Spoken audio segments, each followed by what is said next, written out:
السلام عليكم ورحمة الله. ازيكم حبايبي؟ عاملين ايه؟ يا رب تكونوا بخير. النهاردة بقى هنعمل مع بعض الغريبة. ناعمة جدا، ولا بتبصم ولا بتفرش ولا اي حاجة. مقادير مظبوطة مليون في المية. هنعملها مع بعض دلوقتي بطريقة حلوة جدا هتعجبكم. انا ما حطيتش حاجة دلوقتي خالص قدامكم غير كوباية السكر والسمنة. قد ايه بقى يا صابرين؟ هنحط كوباية من السمنة ونص كوباية ناقص معلقة من السكر. نص كوباية ناقصة معلقة من السكر. ليه؟ علشان خاطر السكر هو اللي بيخليها تفرش منك وتسيح. دلوقتي انا طحنه السكر زي ما انتم شايفين كده. انا بطحن السكر عندي في البيت، انا بشتروش من بره. فطبعا السكر اكتر حاجه بتاخد رطوبه بسرعه جدا. زي ما انت شايفه كده. فانا هحاول على قد ما اقدر ان انا افركه وانخله، بحيث ان انا ما يبقاش فيه اي تكتلات او اي سكر خشن يكون لسه ما اتطحنش. انا بحاول بس ان انا حتى ما اداريش على الكاميرا، بحب ان انا اوريكي. هيبقى فيه تكتلات وهيبقى فيه سكر لسه ما اتضربش. هوريهولك دلوقتي اهو. بصي السكر اللي ما اتطحنش اصلا. فالسكر ما اتطحنش ده ما ينفعش في الغريبه نهائي. خشن وما ينفعش في الغريبه. فانا هركنه على جنب دلوقتي كده خلاص. وهنزل بقى بالسمنه بتاعتي. طبعا السمنه بتاعتي بتكون متلجه من التلاجة ساقعه. طبعا المعلقه دي مش نافعه معايا، فانا هبدا اجيب معلقه تانية اهو انزلها قدامكم اهو. دي سمنه بلدي خالص. الغريبه طبعا بتموت في السمنه البلدي، بتحب السمنه البلدي خالص. كل ما تكون السمنه بتاعتك بلدي كل ما تكون الغريبه تحفه. ريحه وطعم ملهاش حل. هي عباره عن ايه؟ سمنه وسكر ودقيق، فلا مش هنبخل عليها بشويه السمنه يعني.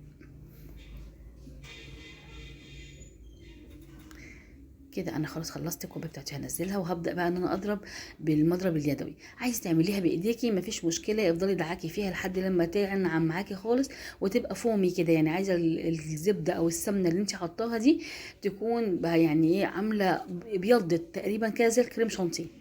عايز تعمليها بالمضرب يدوي زي ما انا هعمل كده اللي هو بالكهرباء، مفيش مشكله. عايزه تحطيها في عجان برضو، بس الموضوع مش مستاهل بصراحه ان هو يتحط في عجان ولا حاجه. هي عايزه ضرب خفيف، مش عايزه ضرب مبرح يعني. فانا هعمل لها بالمضرب الكهرباء زي ما انتم شايفين كده.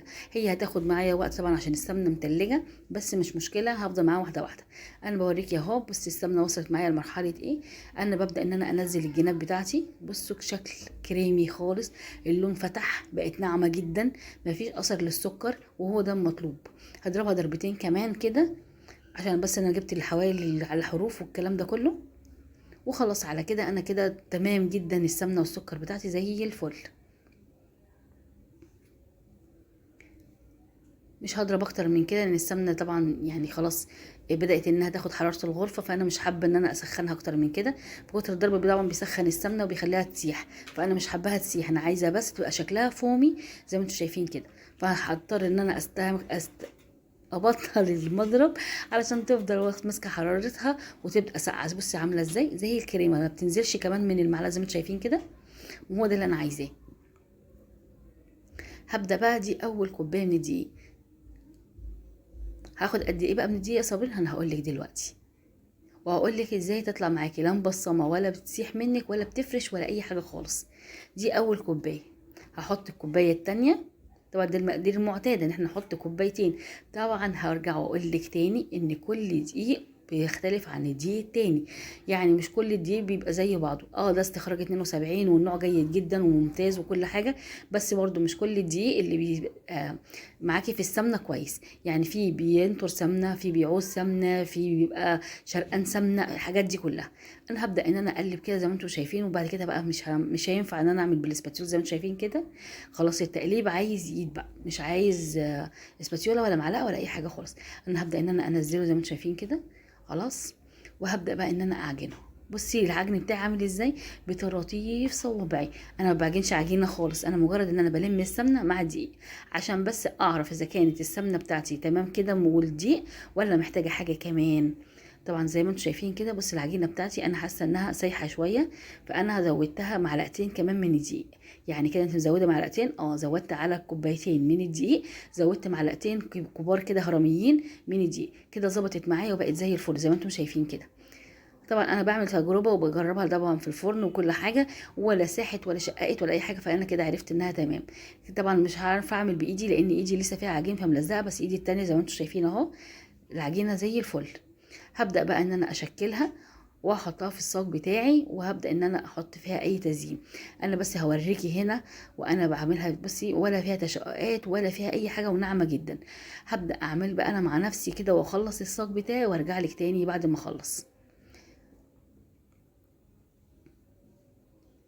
كده انا خلصت الصاج بتاعي. انا ما بعملش بصمه بصباعي، انا عملتها مجرد كور كور زي ما انتم شايفين كده، ونزلت عليها بانصاف من البندق وانصاف من اللوز. طبعا اللوزيه انا كنت عايزه احط اللوزيه كامله، بس لقيت ان اللوزيه اكبر من حجم العين من الغريبه نفسها، فبصراحه ما ظبطتش معايا، فبقيت اقسم اللوزيه اتنين. وكان عندي برضو كريز، قطعت الواحدة اتنين، تقطيع كده عشوائي يعني مش بانتظام ولا حاجه. انتوا عارفين ان الكريز بيبقاش مستحمل خالص التقطيع، فقطعته بشكل كده عشوائي، وبدات ان انا برضو احط انصاف كده من الكريز عليها. عايزه اقول لك ان الكريز لا اتحرق ولا ساح، لان في ناس تقعد تقول لك لا ده هيسيح، لا ده هيتحرق لما يخش الفرن. والله ابدا، وهتشوفوه دلوقتي لما اطلعه من الفرن. هو بيدي بهجه كده وبيدي شكل حلو جدا للصاج زي ما انتوا شايفه، تحفه يعني بصراحه. وهبدأ عندي اللولي كمان اللي هو اللولي الأبيض الفضي، هبدأ برضه احط من اللولي واحط تاني من اللوز، يعني هشكل تشكيلة حلوة كده ان شاء الله، وهتبقى زي الفل. ده المقدار كله يا صابرين، هو ده المقدار كله. كان فيه حوالي 5 أو 6 تاني زيادة كانوا في صينية تاني صغيرين كده على جنب. طبعا دول الولاد ما خلوهمش، اول ما طلع من الفرن كلوهم على طول. بس برضه عايزة اقولك على حاجة، سبب التسوية الناجحة عشان يطلع معاكي ممتاز في التسوية، حطيه على نار هادية جدا جدا جدا. اوعي تدخليه على نار عالية، اول ما يخش على نار عالية هتلاقيه شقق منك، وهتلاقيه باظ، وهتحسي ان العجينة بتاعتك مش مظبوطة. النار الهادية، ويقعد معاكي من 12 ل 15 دقيقة على النار الهادية، وهتطلعيه ما يتحركش من الصاج لتاني يوم الصبح. يعني انت هتطلعيه الصاج اللي هتعملي فيه، ما تحطيش في دماغك انك ممكن تعملي حاجة تاني بعده. يعني عملنا الغريبه، طبعا انت هتستعملي السجاد في حاجات تانية، يبقى اخر حاجه تعمليها عشان هتنامي مثلا يبقى هي الغريبه، هتعمليها وتسيبيها في السجاد بتاعتك، ما تحركيهاش.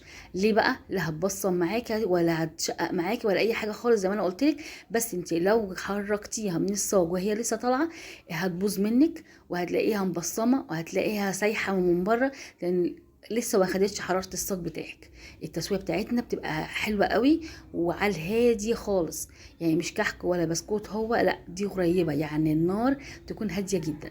وهوريكي دلوقتي الشكل عامل ازاي. طبعا دي واحده وقعت مني، فانا حسيت ان انا لو جبتها هبهدل الدنيا، فما جبتهاش، مش مشكله، دي واحده يعني. وكده انا بصي ده اللولي، انا كان نفسي اجيب بصراحه الحجم الاكبر من كده والوان كتير وحاجات كتير منها، بس بصراحه ما لقيتش غير اللي هو اللولي الفضي ده. بس برضو مش مشكله، انا شكلت بحاجات تانية وده مرضي بالنسبه لي يعني. كده انا برضو حطيت من الصف ده كده من الكريز، يعني انا شكلت، حطيت بندق، حطيت لوز، حطيت كريز، حطيت لولي، يعني اللي نفسه في حاجه هيشوفها، ما عنديش حاجه ممنوعه يعني، كله موجود. الحمد لله على النعمه يعني. ودلوقتي انا هدخلهم بقى الفرن على نار هاديه جدا جدا، زي ما قلت لك النار بتاعتي بتبقى واطيه جدا، يعني كاد تكون شمعه، يعني وطي الفرن على قد ما تقدري. والتسويه بتاعتك هتقعد من 12 ل 15 دقيقه. طلع معايا من الفرن اهو الحمد لله، لا كريز اتحرق ولا ساح ولا اي حاجه. بصي بقى من تحت، انا كده بيته لتاني يوم على فكره. بصي ولا في بيبصم ولا سايحه ولا اي حاجه، ولا حتى اتحركت من مكانها. بصي النعومه بقى، بصي، بصي، تحفه. بصي ناعم قد ايه، ممتاز، طالع بقى طعم وريحه ملهاش حل. لا تقولي لي عبد ولا تقولي لي لافوار، الغريبه بتاعتنا ملكيه، تحفه بجد والله العظيم. جربي بالمقادير وجربي بطريقه التسويه اللي انا قلت لك عليها، وان شاء الله هيطلع معاكي احلى غريبه ان شاء الله. بالف هنا.